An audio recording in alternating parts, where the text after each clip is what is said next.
Hello friends, welcome to home food recipes. આજે આપણે બનાવીશું ગરમીઓમાં ખાવાની મજા આવી જાય એવું ઠંડુ ઠંડુ બૂંદીનું રાયતું, જેને તમે પ્લેન રાઈસ સાથે, પુલાવ સાથે કે બિરયાની સાથે તો ખાઈ જ શકો છો. એમનેમ પણ મેઇન ડિશમાં દાળ ભાત શાક રોટલી સાથે પણ એને સર્વ કરી શકાય છે. ખાવામાં આ રાયતું ખૂબ જ ચટપટું લાગે છે અને ફક્ત 2 જ મિનિટમાં એ રેડી પણ થઈ જાય છે. તો ચાલો એને બનાવવાનું શરૂ કરીએ. તો સૌથી પહેલાં એક બાઉલની અંદર આપણે 1 કપ અને એની ઉપર 1/3 કપ જેટલું થોડું ખાટું દહીં લઈ લઈશું. દહીં અહીંયા મેં ઠંડુ અને થોડું ખાટું લીધું છે, કારણ કે રાયતામાં દહીં ખાટું જ સારું લાગે છે. તો હવે આપણે સરસ આ રીતે વિસ્કરની મદદથી દહીંને ફેંટી લેવાનું છે, જેથી આની અંદર જે ગાંઠ હોય એ ખતમ થઈ જાય અને દહીં આપણું એકદમ સ્મૂધ થઈ જાય.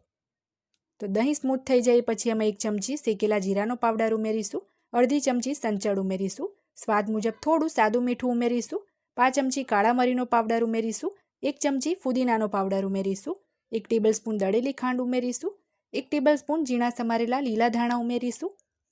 હવે એમાં 1 ટેબલસ્પૂન જેટલી આદુ લસણ અને લીલા મરચાંની પેસ્ટ ઉમેરીશું. હવે બધી જ વસ્તુને આપણે સરસ ચમચીથી મિક્સ કરી લેવાનું છે. ફુદીનાનો પાવડર જો તમારી પાસે હોય તો ચોક્કસથી એડ કરવો, એનાથી કોઈ પણ રાયતું હોય એનો ટેસ્ટ ખૂબ જ સરસ આવે છે. તો સરસ આ રીતે ફેંટી લીધા પછી આપણે એમાં 3/4 કપ એટલે કે પોણા કપ જેટલી સોલ્ટેડ બૂંદી ઉમેરીશું. અહીંયા મેં રેડીમેડ જે હલ્દીરામની બૂંદી આવે એ લીધી છે. તમે ઘરે બનાવેલી બૂંદીનો પણ યુઝ કરી શકો છો. તો સરસ એને આપણે મિક્સ કરી લેવાનું છે. આપણું બૂંદીનું રાયતું રેડી થઈ ગયું છે. હવે આપણે આના માટે એક વઘાર તૈયાર કરીશું, જેનાથી રાયતાનો સ્વાદ 4 ગણો વધી જશે. તો વઘાર માટે ગેસ ઉપર મેં એકદમ નાનું એક પેન ગરમ કરવા મૂકી દીધું છે. એમાં 1 ચમચી આપણે દેશી ઘી ઉમેરીશું અને ઘીને આપણે સરસ ઓગાળી લઈશું.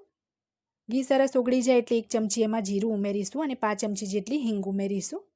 હવે તરત જ આપણે ગેસ બંધ કરી દઈશું અને આ વઘારને આપણે રાયતામાં એડ કરવાનો છે. પણ એડ કરવા પહેલાં અડધી ચમચી એમાં કાશ્મીરી લાલ મરચું ઉમેરીશું અને એ બળી જાય એ પહેલાં જ ફટાફટ આપણે રાયતામાં વઘારને એડ કરી દઈશું. તો ફ્રેન્ડ્સ, અહીંયા ફક્ત 2 જ મિનિટમાં આપણું આ ટેસ્ટી ચટપટું બૂંદીનું રાયતું બનીને તૈયાર છે. તો હવે આ રાયતાને આપણે સર્વ કરી લઈએ. તો તમે પણ ગરમીઓમાં આ હેલ્ધી અને ટેસ્ટી બૂંદીના રાયતાની રેસીપી ચોક્કસથી ટ્રાય કરજો. આનાથી પહેલાં પણ ઘણા બધા રાયતાની રેસીપી મેં ચેનલ પર શેર કરેલી છે. એ બધાની જ લિંક હું નીચે ડિસ્ક્રિપ્શન બોક્સમાં આપી દઈશ, જેથી તમે જોઈ શકો.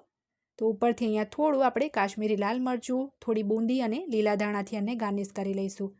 રેસીપી પસંદ આવે તો ચેનલને સબસ્ક્રાઇબ કરવાનું બિલકુલ ના ભૂલતા. પાસે આવેલા બેલ આઇકનને પણ ચોક્કસ દબાવજો, જેથી મારા આવનારા દરેક નવા વિડીયોની નોટિફિકેશન તરત તમને મળે.